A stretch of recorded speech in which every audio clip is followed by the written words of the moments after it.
नमस्कार दोस्तों, जैसा कि आपको पता होगा देश के अंदर जितने भी बैंक्स हैं, फाइनेंशियल इंस्टीट्यूशंस हैं, उसको गवर्न किया जाता है आरबीआई के द्वारा। आरबीआई देखती रहती है कि क्या हम चेंजेस कर सकते हैं सिस्टम के अंदर ताकि जो बैंक्स हैं, फाइनेंशियल इंस्टीट्यूशंस हैं, वो सही से वर्क करते रहें। क्योंकि आपको याद होगा पिछले साल यस बैंक का केस हुआ था। यहां पर जो एमडी हैं, सीईओ हैं, उनको कहीं ना कहीं जिम्मेदारी ठहराई गई कि आप किस तरह से जो बैंकिंग के अंदर बैड लोन्स बढ़ रहे हैं, आपने उसको नजरअंदाज किया, सही जानकारी नहीं दी। इसके लिए यहां पर अब क्या किया है आरबीआई ने, कुछ रूल्स में बदलाव किए हैं। टेन्योर जो होता है ना, कितने समय तक बने रह सकते हैं बैंक के अंदर जो चीफ एग्जीक्यूटिव ऑफिसर्स हैं, एमडी हैं, होल टाइम डायरेक्टर्स हो गए, नॉन एग्जीक्यूटिव डायरेक्टर्स हो गए, तो ये सब जानकारी के लिए यहां पर मैं आपके लिए वीडियो लेकर आया हूं। ऑल्दो ये चेंजेस लास्ट वीक किए गए थे, लेकिन मुझे लगा ये काफी इंपॉर्टेंट है आपके एग्जाम पॉइंट ऑफ व्यू से भी, तो आपको पता होना चाहिए। ये आप देख सकते हो, RBI issues guidelines for tenure of bank CEOs MDs can not be over 15 years. तो ये मामला है क्या, ये 15 ईयर्स क्या है एग्जैक्टली, कौन सा 70 ईयर्स 75 ईयर्स की भी बात चल रही है, और ऐसा क्यों किया है आरबीआई ने, ये सब जानकारी मैं आपको देने वाला हूं। चलिए आगे बढ़ते हैं। मैं हूं अंकित अग्रवाल, और अपडेट के लिए आप मुझे फॉलो कर सकते हैं इंस्टाग्राम, फेसबुक और ट्विटर पर। मेरे लेक्चर की हर पीडीएफ आपको फेसबुक पर तो मिलेगी, प्लस साथ में आप मेरा टेलीग्राम चैनल ज्वाइन कर सकते हैं by searching Ankit Agrawal official. और जैसा कि आपको पता है यूपीएससी के एग्जाम्स आने वाले हैं, अगर आप अपनी प्रिपरेशन कर रहे हो इस साल, अगले साल जब भी, तो आप हमारे कोर्स को ज्वाइन कर सकते हैं, जहां पर आपको कॉम्प्रिहेंसिव वे में स्टैटिक, करंट, हर एक चीज एक जगह उपलब्ध करा दिया जाता है।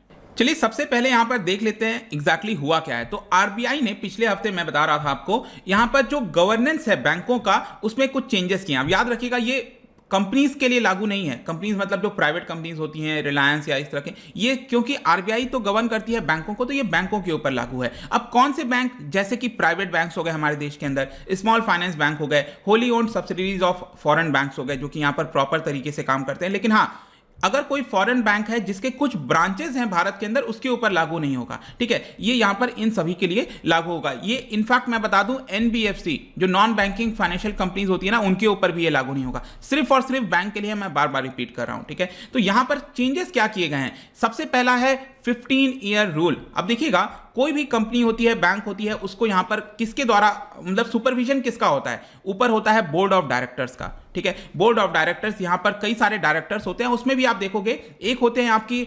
Whole time director. ठीक है, इसके अलावा होते हैं आपके इंडिपेंडेंट डायरेक्टर, जिसको नॉन एग्जीक्यूटिव डायरेक्टर भी कहते हैं। ठीक है, अब देखिएगा इंडिपेंडेंट डायरेक्टर्स क्या होते हैं, यहां पर नियम यह कहता है कि आपको कुछ इंडिपेंडेंट डायरेक्टर्स रखने हैं। इंडिपेंडेंट से नाम से ही आप समझ पा रहे होगे, मतलब बाहर से, मतलब वो कोई कंपनी का पर्सन नहीं होना चाहिए। ऐसा नहीं है कि आप कंपनी के पर्सन हो तो आप इंडिपेंडेंट कैसे रहे। यहां पर क्या होता है कि एक लिस्ट रहती है इंडिपेंडेंट डायरेक्टर्स की, कंपनी चूज कर सकती है, बैंक चूज कर सकती है कि हम किसको अपॉइंट करना चाहते हैं। आ रहा है समझ में? तो यहां पर उनको कहते हैं इंडिपेंडेंट डायरेक्टर्स, मतलब जिनको कंपनी से कोई लेना देना नहीं है, लेकिन उनको बोर्ड के अंदर रखा जाता है ताकि जो भी इंपॉर्टेंट डिसीजंस होते हैं उसमें भी वो लोग शामिल रहें, ताकि अगर कंपनी कोई गलत काम कर रही है, कुछ भी कर रही है, तो उसके ऊपर वॉइस को रेस कर सकें। क्योंकि आपको समझना है, ये कंपनी कौन से कंपनी की बात कर रहे हैं, कौन से बैंकों की हम बात कर रहे हैं। यहां पर हम बात कर रहे हैं पब्लिक कंपनी की। तो पब्लिक में तो क्या है, पब्लिक का इंटरेस्ट आ जाता है, तो जिम्मेदारी बनती है आरबीआई की, यहां पर बैंक के अंदर कुछ गलत ना हो, इसके लिए इंडिपेंडेंट डायरेक्टर्स भी होने चाहिए। तो इसी को कहा जाता है बोर्ड ऑफ डायरेक्टर्स। मतलब कई सारे डायरेक्टर्स होते हैं, उसमें कुछ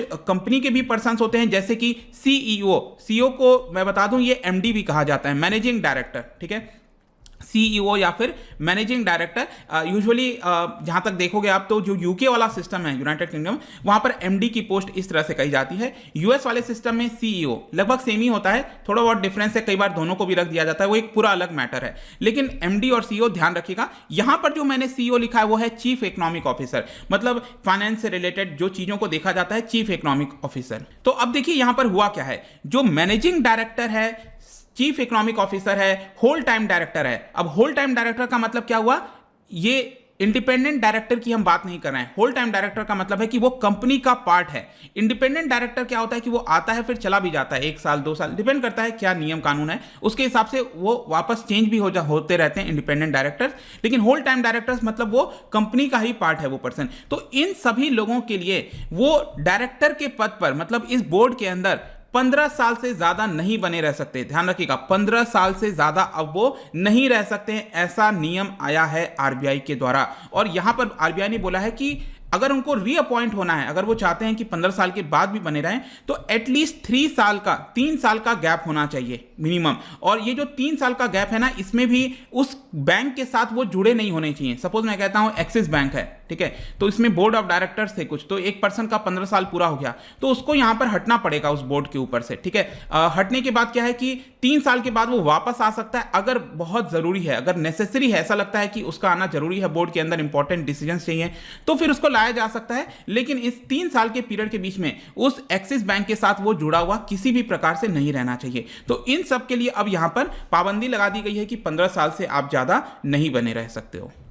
इसके अलावा यहां पर मैं आपको यह भी बता दूं कि 70 साल का नियम जो है वो ऑलरेडी चल रहा था। 70 साल क्या कहता है, ये जो एमडी हैं, सीईओ हैं, होल टाइम डायरेक्टर्स हैं, यहां पर ये 70 साल तक जो है आपके बने रह सकते हैं, उससे ज्यादा नहीं बने रह सकते। ये आपका वैसे ही लागू रहेगा with in the overall limit. 70 साल के अंदर यहां पर अलग अलग जो बोर्ड है वो तय कर सकता है कि अगर हमें 65 ईयर्स करना है, 60 करना है, वो एक अलग अलग कर सकते हैं। लेकिन 70 साल से ज्यादा वो पर्सन डायरेक्टर के पद पर नहीं बने रह सकते। इसके अलावा यहां पर एक और चीज है, वो डायरेक्टर जो कि प्रमोटर है। प्रमोटर क्या होता है समझो, यहां पर आप कंपनी देख रहे हो, सपोज ये कोटक महिंद्रा बैंक है, इसके अंदर प्रमोटर्स क्या है? प्रमोटर्स बेसिकली आप कह सकते हो इनिशियल जो मालिक होता है ना, जो जिसने कंपनी स्टार्ट की थी स्टार्टिंग में, जिसके पास ओरिजिनल शेयर्स हैं आप कह सकते हो, ठीक है। तो उनको कहा जाता है प्रमोटर्स। अब क्या होता है कि सपोज स्टार्टिंग में तो 100%, सपोज आप और आपके फ्रेंड ने मिलकर कंपनी स्टार्ट की तो 100% शेयर आप दोनों के पास है, 50 उसके पास, 50 आपके पास। फिर आगे चलकर आप पैसा रेस करना चाहते हो तो अपना कुछ हिस्सा यहां पर बेच देते हो, इसी की वजह से यहां पर आपका हिस्सा कम हो गया। लेकिन ये जो ओरिजिनल शेयर है आप दोनों ने जो चलाया था उसी को प्रमोटर्स कहते हैं, आप प्रमोटर बन जाओगे। बाकी तो क्या है, बाकी तो यहां पर आपसे शेयर्स खरीदे हैं, मतलब कि वो लोग जो एक्चुअल में कंपनी को चला रहे होते हैं, जिनका कंट्रोल होता है एक तरह से। तो यहां पर ये बोला गया है कि आप प्रमोटर भी हो, मतलब एक तरह से ओरिजिनल शेयर होल्डर भी हो, और आप डायरेक्टर, मतलब कि डायरेक्टर के पद पर बने हुए हो, CEO, MD, whole time director के पद पर बने हो, तो यहां पर आप 12 साल से ज्यादा नहीं रह सकते, ठीक है। यहां पर आप 12 साल से ज्यादा नहीं रह सकते। मैक्सिमम अगर बहुत नेसेसरी हुआ, एक्स्ट्रा ऑर्डिनरी सर्कमस्टेंसेस हैं, तो यहां पर आरबीआई 15 साल तक अलाउ कर सकती है। अब नेक्स्ट, यहां पर मैंने आपको होल टाइम डायरेक्टर के बारे में बताया, मैंने ये भी आपको बताया था इंडिपेंडेंट डायरेक्टर के बारे में, जो कि जरूरी होते हैं। तो नॉन एग्जीक्यूटिव डायरेक्टर कहते हैं उनको, इंडिपेंडेंट डायरेक्टर को। तो उनका जो एज लिमिट है यहां पर 75 साल किया हुआ है, मतलब 75 साल से ज्यादा कोई भी पर्सन जो है वो नॉन एग्जीक्यूटिव डायरेक्टर नहीं रह सकता, इंडिपेंडेंट डायरेक्टर्स नहीं रह सकता। ये यहां पर हुआ। फिर नेक्स्ट इम्प्लीमेंटेशन कब होगा? देखिए ये सारी चीजें तो सर्कुलर जारी करते ही लागू हो जाएंगी, लेकिन क्योंकि ऐसा नहीं है कि अचानक से अब लोगों को चेंज किया जाएगा, तो इसके लिए यहां पर आरबीआई ने कहा है कि 1 अक्टूबर 2021 से यहां पर कंप्लाई करना पड़ेगा। हर एक बैंक को यहां पर 1 अक्टूबर से कंप्लाई करना पड़ेगा। अब इसका इंप्लीकेशन काफी बड़ा होगा। देखिए इंप्लीकेशन कहने का मतलब इंपैक्ट क्या आएगा, तो यहां पर सबसे बड़ा इंपैक्ट एक बताया जा रहा था, आपने सुना भी होगा न्यूज में, कि कोटक महिंद्रा बैंक के जो चीफ हैं, ठीक है, उदय कोटक, ठीक है, उनको यहां पर 2023 के बाद स्टेप डाउन करना पड़ेगा, क्योंकि यहां पर जो नियम आया है उसके अकॉर्डिंगली यहां पर 2023 के बाद उनको स्टेप डाउन करना पड़ेगा, क्योंकि इसी साल उनका एक नया टर्म स्टार्ट हुआ है 3 साल का। 1 जनवरी 2021 से उनका एक 3 साल का नया टर्म स्टार्ट हुआ है, जो कि 2023 दिसंबर तक खत्म हो जाएगा। तो यहां पर खत्म होने के बाद वो कोटक महिंद्रा बैंक को कंटिन्यू नहीं कर सकते, मतलब वो चीफ नहीं रह सकते, वो डायरेक्टर के पद पर नहीं रह सकते। बेसिक मतलब ऐसा नहीं है कि ये जो मैंने आपको दिखाया यहां पर प्रमोटर हैं उदय कोटक, ऐसा नहीं है कि उनको अपना शेयर बेचना पड़ेगा, ये नहीं, वो डायरेक्टर के पद पर नहीं बना रह सकते, बोर्ड के अंदर नहीं बने रह सकते, ठीक है, ये इसका मतलब हुआ। लेकिन इसकी वजह से अब आप समझना है कि ये बाकी जो प्राइवेट बैंक्स हैं उनके ऊपर भी अब प्रभाव आएगा। हर एक बैंकों को अब देखना पड़ेगा कि कहां पर उनको अपने डायरेक्टर्स को, जो मेन प्रमोटर था वो था, उसको हटाना पड़ेगा, ठीक है, जो बहुत लंबे समय से अब बने हुए थे। तो ये आरबीआई ने किया क्यों?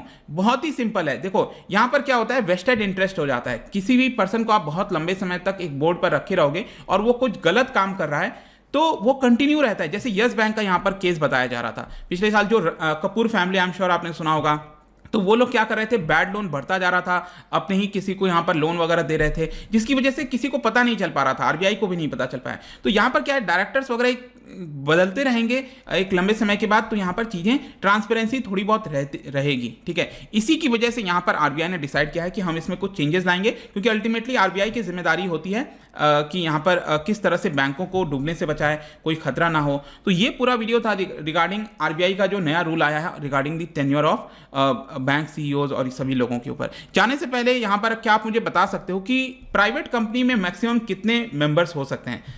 मेंबर्स कहने का मतलब यह है कि सपोज मैं कहता हूं आपने सिंगल पर्सन ने स्टार्ट किया कंपनी, तो वो कंपनी क्या कहलाएगी, सोल प्रोप्राइटरशिप।